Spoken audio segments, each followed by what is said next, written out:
Nasa Anyana na ako. Tansa, Cavite.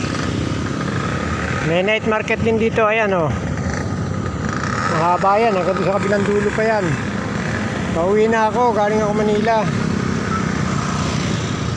Siguro mga 8 kilometers na lang. Sa bahay na ako. Let's go.